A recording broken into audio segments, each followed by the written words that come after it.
Yeah, I was not engaged by this. As much as I like Springsteen, I don't think the movie really does him full credit. Ben? Well, I mean, you're mistaken.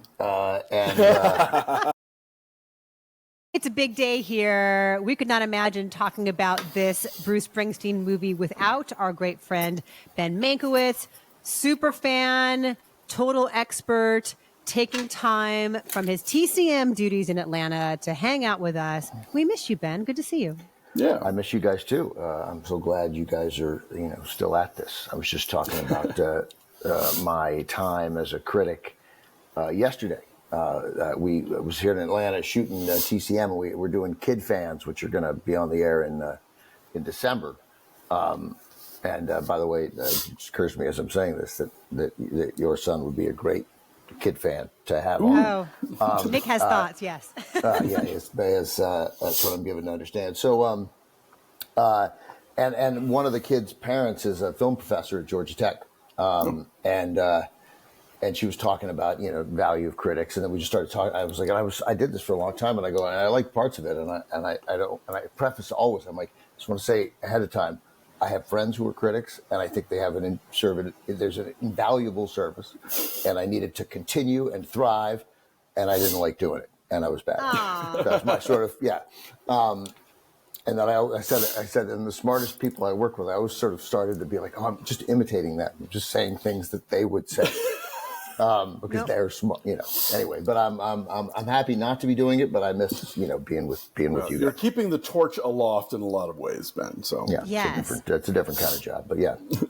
Thank you for being here. Okay, so we are all going to have really different feelings about this movie, but come hang out and subscribe because you never know when Ben's going to show up. Our old friend Ben, he might pop up and you might miss it. So hit the subscribe button.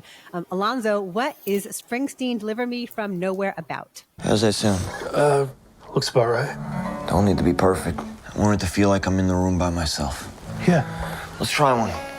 So this is set in the early 80s. Springsteen has just finished touring for The River. He's scored his first top 10 radio hit with Hungry Heart. And so, of course, the label wants more of that, wants more hits, wants more, like they really feel like he's about to break out wide. But Springsteen is grappling with depression. He's grappling with memories of his abusive father. He's beginning a tentative relationship with a single mother, and the stuff that he starts writing is maybe a little darker, maybe a little less radio friendly. And he is at the same time writing the Nebraska album and also the Born in the USA album. But the one he wants to release first is Nebraska, and he wants to release the version that he records in a rental house in New Jersey with a very rudimentary early 4-track system. So it is about, his inner turmoil and how it reflects itself in the work.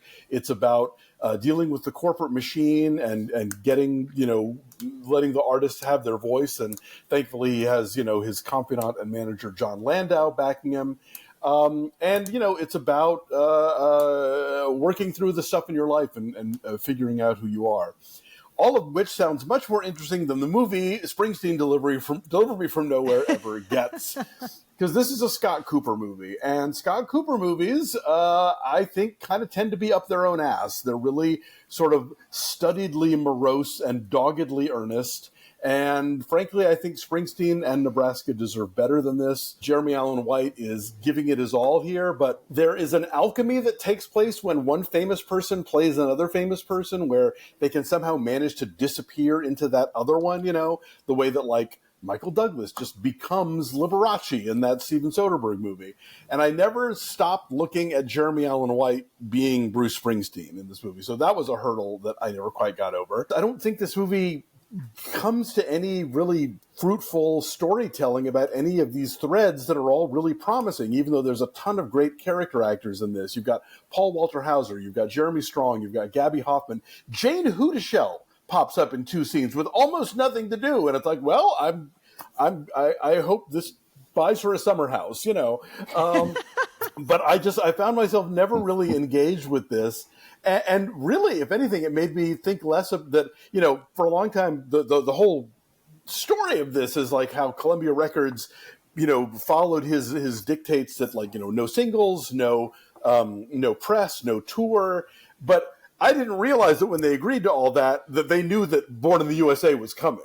And they'd heard those songs. They're like, okay, fine, we'll humor you with this Nebraska thing because we know we've got like this stuff in a couple of years. And Nebraska also wound up being financially successful, so it was a win-win. But it's less of a gamble when you know that like the album with "I'm on Fire" or whatever is coming up next. So yeah, I was not engaged by this as much as I like Springsteen. I don't think the movie really does him full credit. Ben. Well, I mean, you're mistaken, but only on nearly every point. No, I don't love music biopics. I think I was probably more predisposed to my big concern watching it was when if and there was no guarantee of when I would ever connect with any of the people involved in it, I would have to lie, right? Sure. Which also gets a little bit at the root of one of the things I didn't like about being a critic, right? It's tricky. It's tricky. Yes. And I sort of sensed that it was becoming a bigger part of my life, right? That I would, we have to book people. And, but anyway, but mostly, of course, I was just uncomfortable with not liking a movie, which is really, a really key part of the job. If you're going to, have any credibility. So and because I don't really, instinctively, I don't have if I have any opinion about music bios in general, it's sort of on the anti side, right? I'm always sort of like, I'm fairly exhausted by them. I constantly feel tricked, right? When I learn, oh wait, that wasn't true. That wasn't true. Oh my goodness, there's so much of this, right? And but it became apparent to me, about halfway through that I was legitimately loving this movie. And what I liked best, of course, was just this idea of and this sounds like a cliche, but I mean, I like this tortured artist part of it. And I know how hard it is to, maintain, not from my own experience, but just from being around them. There's that sort of consistency of artistic output and sort of walking this line of being true to why you got into it in the first place and wanting the success that comes with it, all those challenges, plus what we now know about Bruce that we didn't know maybe 10 years ago or so before he wrote his memoir, how much depression was a significant factor in his life. So then this music biopic became more of a character study of somebody who's very good at what they do, struggling with how to go forward.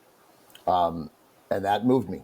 So, and then the moment you're moved by it, plus I obviously love the music, and I was sort of blown away by Jeremy Allen White, how he didn't quite sound like Bruce, but he sounded enough like a guy who could have been Bruce, right? He captures that energy for sure. Yeah, he captured the energy and that we hear his own voice when he's singing, and then Bruce is used when his songs are sort of the soundtrack of the movie. Then it's Bruce.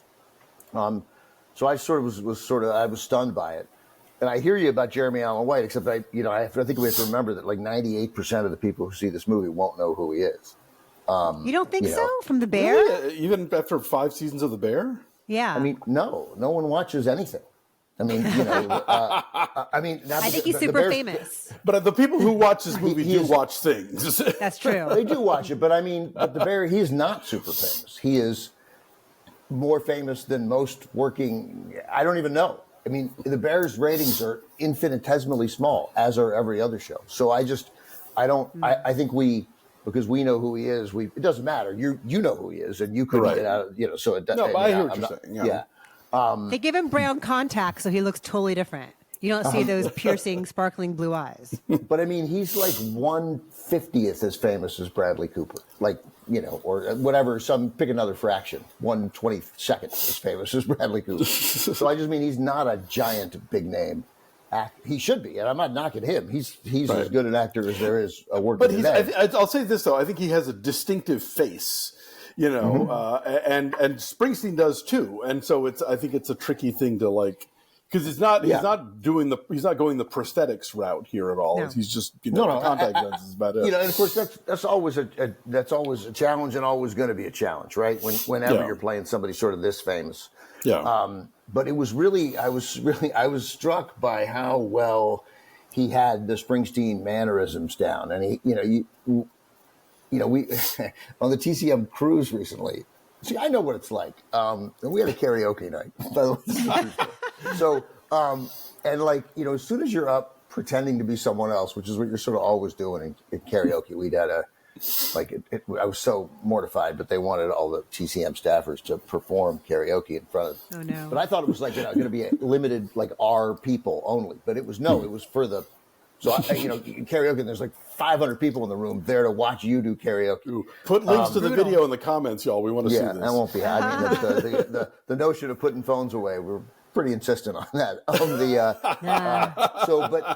So I mean, obviously, look, it's his job, Jeremy Allen White, but his commitment to getting the little things right, the little looks that he has when he's performing, and then we get 2 songs. One, they do Born to Run live, right? And that's him, that's Jeremy Allen White. Yeah. I don't know if it's imagine it's not the band playing because you don't need those actors to, but, and then he does Born in the USA in studio.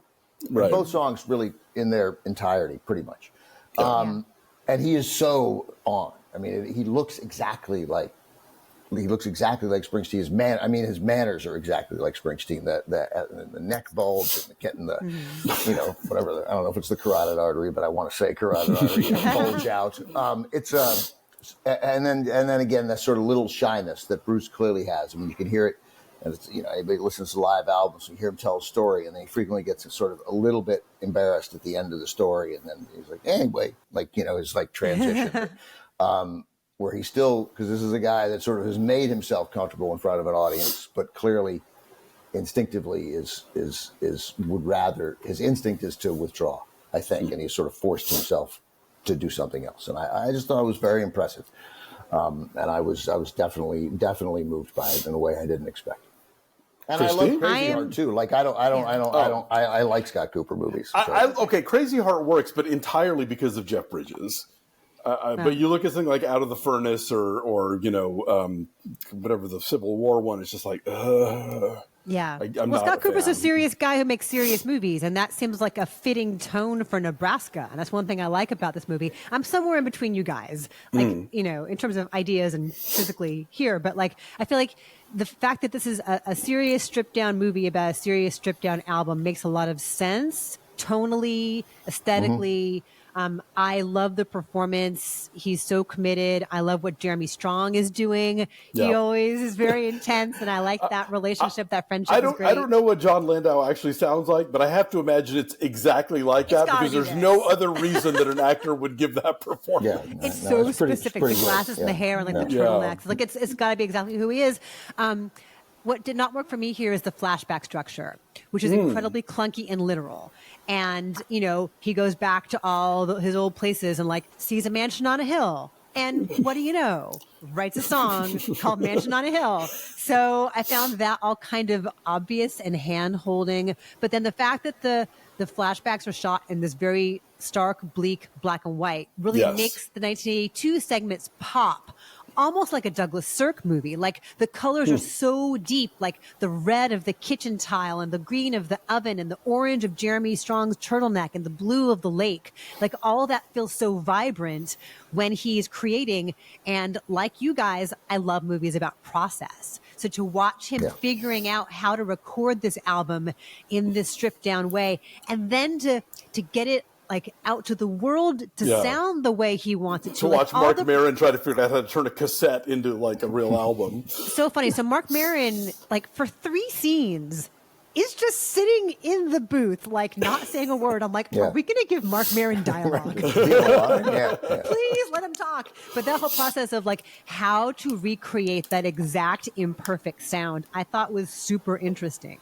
And I liked all of that. And the way that Jeremy Strong fights for him to get this album out, I liked all of that. But I found, even though Stephen Graham is a great actor, I found those flashbacks so clunky.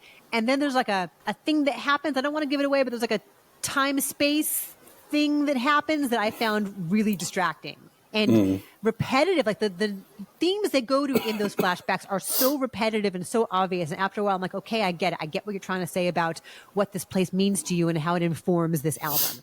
I did a little out of the theater reaction with our good friend Brian Aubert, who's the lead singer and guitarist for Silver Sun Pickups. And I really wanted to bring him, and I brought him into A Complete Unknown because I want to hear his input as a musician. He does this exact same job. Like, what did he think about it? And the thing that he said rang true was, you've got to make the thing you've got to make when you've got to make it. And so he had to get Nebraska out, and it had to be what it was, because artistically that was his drive in that moment. And so, yes, Born in the USA is like just within reach, but he's not ready for that fame. He's not ready for that roller coaster. He's aware of what these songs are going to do for his career. And he's like, I got to work through this first. So he found that very true. I liked a lot about it, but I'm very mixed on how literal and clunky it can be. I saw it at a Telluride Film Festival, so I saw it over Labor Day weekend, and so my thoughts, it's not so much that they've changed; they're just less focused. But when you said, like, that's what I thought coming out of it, I was like, oh, this was All the President's Men, but about songwriting. Like, it's a process, and so that was my first thought coming out. Like, and are among them. So yeah, it's a process movie, and I like good process movies. Yeah. If I had one criticism, I didn't have an issue with stuff like Mansion on the Hill, because that seems pretty minor to me. All that stuff, but what might not have worked as well as some other stuff are the flashbacks, and that occasionally did feel like hand holding, and I wondered whether it felt like that more to me because I knew some of that from reading the book, his memoir, but yeah, sometimes that felt. The little parts that I did like about it was when, like, we saw this kid's overwhelming desire to connect with his father, right? When it became because that again puts it in a slightly better context than abused kid, and now it's affecting him. But this thing about he loved his dad and wanted to connect with him, but couldn't, in part because of his dad's inability to connect with the kid in a way that would be meaningful for a child. So I liked little bits of that, but yes, there were a couple of moments where if I were going to levy a criticism or asked to, then that would be it. But it's tricky, of course. How do you, when you're digging into someone's psychology, and you're telling the story, you have to tell that story, right? And you have to sort of go to the roots of that psychology. I don't know if there's another way visually to do it, and to tell stories of people who have been scarred as kids and have it connect in a meaningful way with the viewer without taking us there. And you want to take it there, you want to put it, and you want to make it black and white. All that makes sense to me, but it's hard. What I think is that it's necessary, and it's really, really, really hard to do, to be part of your storytelling when you're making a movie. I do like, though, and this is, I think, something we all share, like, I like when a biopic is not trying to be comprehensive about someone's life. Give me a this sliver. is that pivotal segment. Yeah, totally. And I like that they explore this pivotal moment. And I don't know if fans know about all of the inspiration behind this. I mean, Ben, do you think that people knew all this stuff that we're seeing here, or is this new? I mean, I know just from me and on, like, seeing people at Telluride, how many mixed, there's some people, like you guys who know a little bit about Bruce, certainly more than most. And then there are people like me who know, as many things as there are out there or close to it.